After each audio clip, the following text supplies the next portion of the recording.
पधारे सभी श्रोतागण, आत्मजन, आत्मज्ञानी व सभी गुप्त प्रकट जो भी आत्मा हैं, इन सभी को हाथ जोड़कर ओम नमो नारायण करता हूँ। आज का बहुत बड़ा गहरा विषय है जो हर जीव, हर व्यक्ति के साथ होता है, वो है चिंता। चिंता की अंतिम गति चिता होती है। और चिता और चिंतन और चिंता, इन तीनों को समझने की जरूरत है। थोड़े से शब्दों में समझ लेंगे, पल भर में सारी घटनाएं दूर हो जाती है।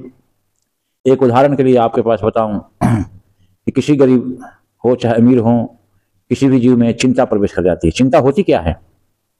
एक होता है सुख, एक होता है दुख। दुख भी क्या है ये आप समझें। जो मात्र हमने नहीं सोचा वो हो रहा है, यही दुख है। जो हमने सोचा वो नहीं हुआ, मात्र इतनी सी दुख है। छोटी सी दुख से बहुत बड़ी दुख बन जाती है और छोटी सी सुख से बहुत बड़ी सुख बन जाती है।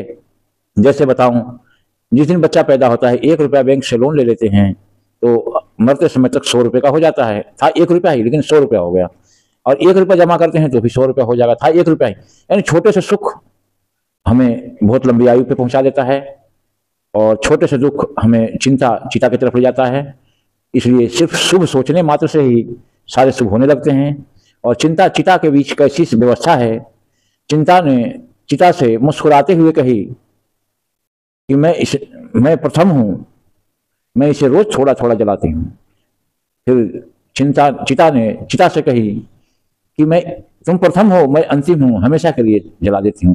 एक छोटी सी जो मैंने सोचा नहीं हुआ, इसी जिद में हमारे शरीर के अंदर विष भरने लगा। विषाक्त होने के सभी संकेत हैं, सब अच्छे संकेत बनाए गए हैं आपको अपने अंदर उतरने के लिए। कि चिंता हमें विष की घड़ा भर रही है और जो हमने सोचा वो नहीं होने मात्र से तो चिंता दूर हो जाती है, तो चिता भी दूर होने लगती है। और फलाने कौम की फलानी चिता पर फूंक दिए जाते हैं। अब जंगली चिता हड्डी छोड़ के बाकी सब मांस खा जाता है। ये चिंता रूपी ने जो बाघ है अपने अंदर घुसा हुआ, वो मांस खा के खोखला कर देता है। जो हमने सोचा वो नहीं हुआ, मात्र इस अहंकार में, इसी कार्य में पूरा निरंतर जीवन को बर्बाद कर देते हैं। और चिंता और चिता से बीच की स्थिति है वो है जीवंत।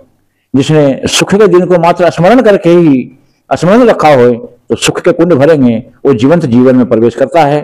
और वही जीवंत प्रत्येक जीवों के लिए अपने आप में बहुत महानता रखती है।